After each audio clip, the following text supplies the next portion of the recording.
Thank you very much, and thank you for giving me the opportunity here to speak to you on BASF. BASF is a world-leading chemical company, and our chemistry is used in nearly all industry. Our activities range from oil and gas through chemicals, plastics, to fine chemicals and solutions, which is basically our agricultural products. Total sales were in the last year about 60 billion euro, and 100,000 employees were working for BASF. We're active in more than 80 countries, and we operate 6 Verbund sites and around 390 production sites all over the globe. And by the way, tapes we sold in the 90s. When you look on CSR at the chemical industry, you have to understand that for us this all started with environmental concerns. And why this is, though, you can see on this slide. This is a bird's eye view of our main site in Ludwigshafen, Germany, which was founded in 1865. The total area over there is about 10 square kilometers, and about 30,000 people. They produce 8.3 million tons of chemicals over there. We operate 2 steam crackers and more than 160 different plants over there. And you see this river here. This is the River Rhine, very important for us, for cooling water supply and for transportation of our goods, but also source for drinking water, let me say, for roughly 100 million people in Europe. And on the other side, you can see that we are very close to a heavily populated area. And this shows you that environmental pollution in the last century was an important issue, and we did a lot on that, and we significantly reduced that. And on the other hand side, safe operation of your plants and also safe transportation, storage of chemicals is quite important to make sure that you will keep your license to operate. In 2002, a new strategy for the whole company was announced based on 4 pillars. Starting with you have to earn a premium on your cost of capital. You have to help your customer to be more successful. You have to have the best team in the industry.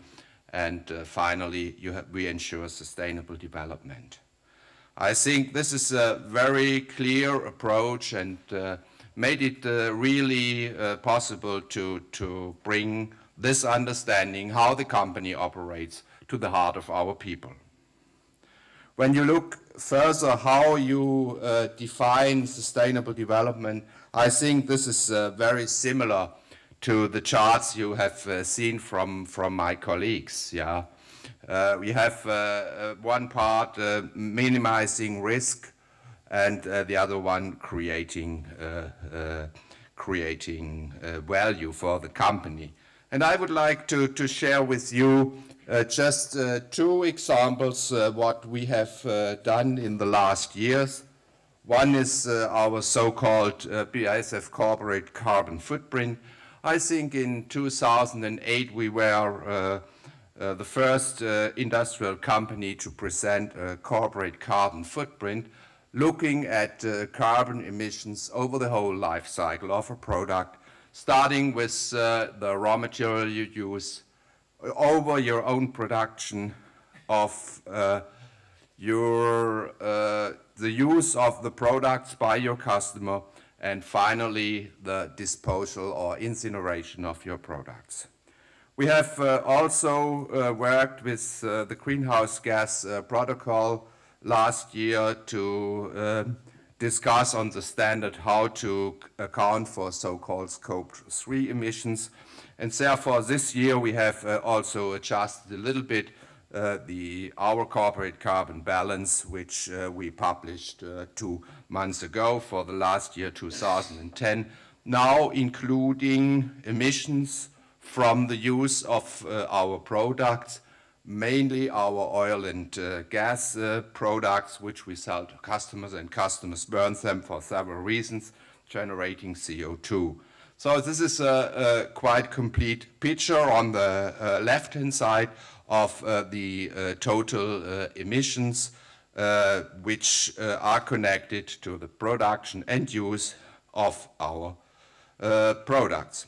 On the other hand side, you see the carbon footprint of our customers, and you also see how BASF products help to shrink the carbon footprint of our customers. This is shown a little bit in more detail in the next slide.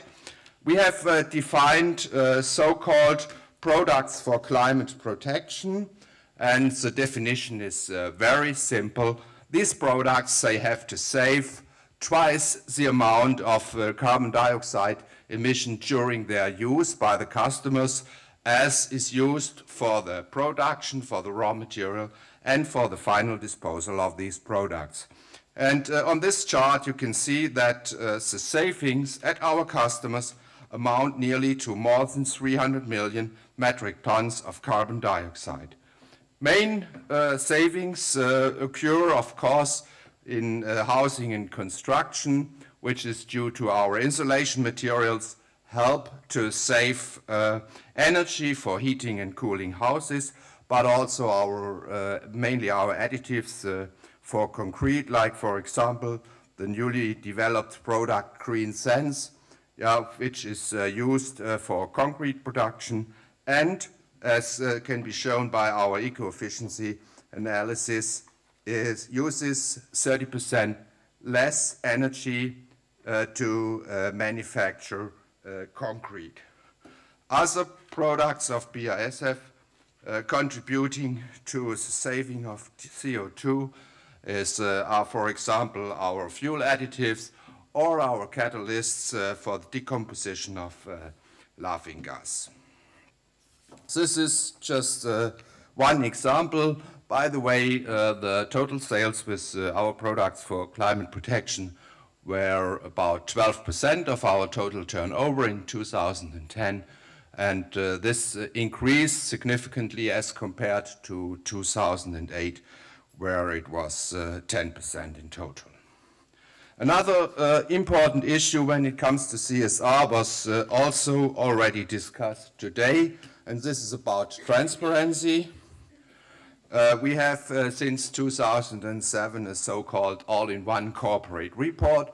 That means we don't have a separate report for financial and for ESG issue, but this is combined in one document with, we are following the GRI standard A+, and combining, having an integrated report also means that your environmental figures and your social figures, they are externally verified by your auditing company, in our case by KPMG.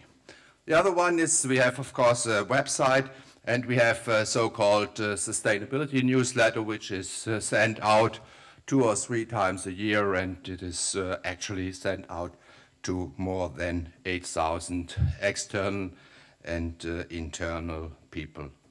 So that's it basically from my side, and I'm looking forward to your question and the discussion we will have. Thank you.